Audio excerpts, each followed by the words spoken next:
Hey, what's up YouTube? I wanted to show you my Edgestar Kegerator, walk you through some of the features, and tell you what I think about it. So let's get started.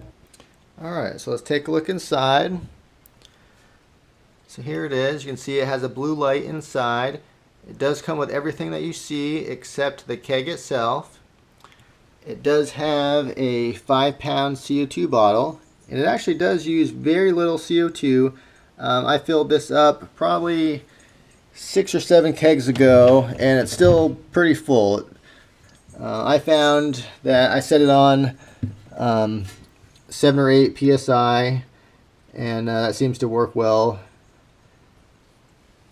You can see I like to keep it on 34 degrees Fahrenheit. You can set it from anywhere between 32 or all the way up to 46. So I'm going to set it back down to 34. So it flashes a little bit until it takes the setting. Then once it goes solid, that's telling you the temperature that it currently is. I'm going to pull everything out to give you a closer look. Alright, so here everything is, and it's outside the keg. Don't mind the cat. So when I set this up, the directions were very poor. I had to do some research on my own to figure out how to set it up. Some of you experienced guys probably think it's pretty simple, but this was my first kegerator, so I had no clue on how to set this up, but it is fairly simple if you think about it. So there's a line that goes from the handle, and it goes down to the tap. And then the red line is going to go to your gas right here, and it has this regulator. So the directions say to be careful not to tighten your connections, but you do want to make sure that the connection to your gas is pretty tight. You don't want to over tight because it is copper, like they said, but make sure it is tight and check for leaks, because when I first set this up, I didn't have it tight enough, and I actually lost all my gas because it leaked out. So yeah. Also,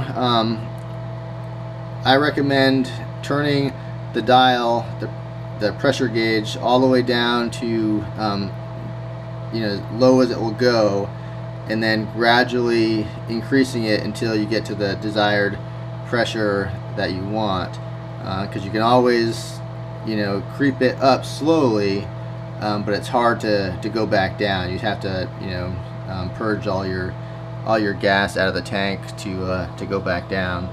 So it's better to just gradually go up until you get, like I said, I would recommend 7 or 8 psi. That works best for me. If you do need to purge the gas, there's a relief right here. You can pull that, and it'll let the gas out. Also, on the tank itself, there's a relief right here that you can pull, and it'll purge the gas out of the tank. That's pretty much it. You can hear it running right now. It's fairly quiet, especially with the door closed. But yeah, overall it's a pretty good kegerator. I would recommend it to anybody. It is kind of a lower end starter kegerator in my opinion. Also, it only accepts a 1/6 size keg, or also known as a 5-gallon keg. That's what this is right here. If I had to do it again, I would probably get a larger kegerator that accepted at least a half keg. Reason being is not all kegs are available in the 1/6 size keg, and a lot of the beers that I'm interested in, for instance like Corona, is only available in either a half keg or a full keg. So I'm kind of limited on what I can get. It's a good kegerator. Definitely give it a try. Thanks for watching. If you like my videos, please click the thumbs up button, and please subscribe. Thanks for watching. Hey, what's up YouTube? I wanted to show you my Edgestar Kegerator, walk you through some of the features, and tell you what I think about it. So let's get started. Alright, so let's take a look inside. So here it is. You can see it has a blue light inside. It does come with everything that you see except the keg itself. It does have a 5-pound CO2 bottle, and it actually does use very little CO2. I feel